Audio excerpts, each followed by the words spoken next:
Hey, it's Matt Pressman from Florida Tennis Magazine. I'm here with Ed Krass, who was a one-time Harvard women's coach, if I remember correctly, and also coach of Clemson. Yes.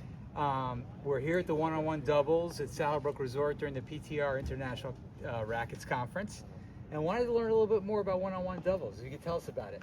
Yeah, well, one-on-one doubles is the cross-court serve and volley singles game with the alley included. The server has to serve and volley on both serves or they lose the point. Half volleys are allowed, and a player earns a 2-point bonus for a winning volley or overhead that the opponent doesn't touch. So it really rewards the net game. Wow, okay. And if I understand correctly, there's actually money involved here. This isn't just a regular tournament. Yes, in the open division, we'll have $600 for the winner and $400 for the runner-up, and the same thing for the 50 and over division, $600 and $400. That's fantastic. The coolest thing that I think about this tournament is there's actually music at it, correct? Yes, we play the music. I always felt like we needed to add music into, and loosen up the tennis game a little bit. And we either have pumped-in music, but today we'll have live rock and roll blues, and we'll pump in some of our own as well. Very cool. And who's playing today? Who's the artist? We've got Chicago's Steve Arvey. He's an internationally touring musician that is known all over the world as a great blues musician. Very cool, very cool. And how many people typically play in a one-on-one doubles tournament?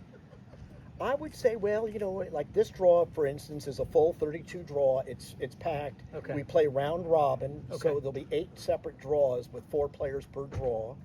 Each player will get a chance to play the other 3 players a short set, first to win 4. And then the other thing is, you have a really cool one coming up, I guess, in Texas, right? One with the WTA, correct? Yes, yeah. That'll be exciting. It'll be part of their WTA 250 at the ATX Open. Okay. And so the tournament director is Christo van Rensburg, and he was '1 in doubles back in the day. Wow. And he was top, 20 in singles, and he said to me, "Wow, you've been at this for 20 years. It's fantastic." He goes, "How about bringing it over here to my tournament?" Very cool. And I said, "Oh yeah."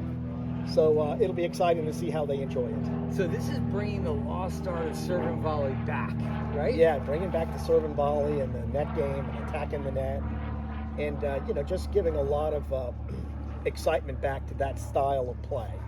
Cool. And then one of the quick things I wanted to talk about was your college tennis exposure camp that you do. Tell us a little bit about that. Yeah, the college tennis exposure camps, I'm in my 37th year of running those camps, and they're taught by all head college coaches. We do them at 6 different venues throughout the country in the year.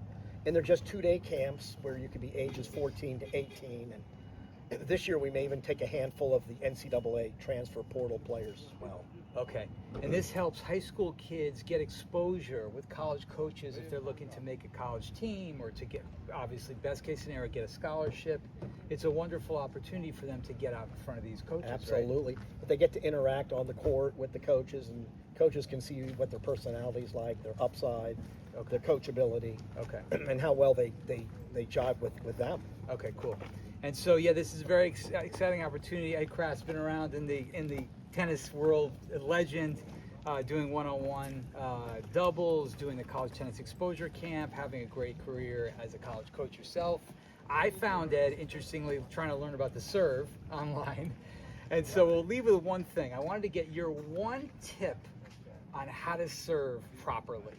And I know there's more to it than that, but if you were to give one tip for our readers and for our followers, and what's the best thing that people should think about with the serve?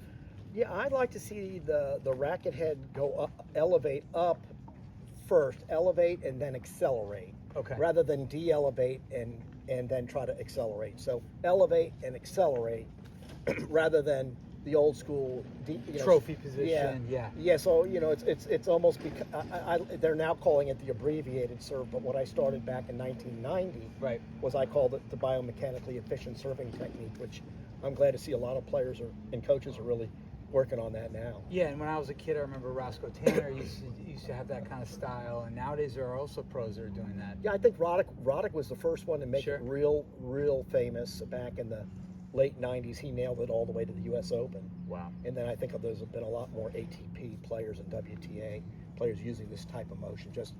It's just a very different motion than the full backswing.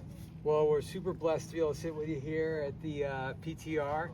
And if you guys get a chance, please go check out one-on-one doubles, and also check out the College Tennis Exposure Camp if you're a junior player looking to get exposure in front of college coaches.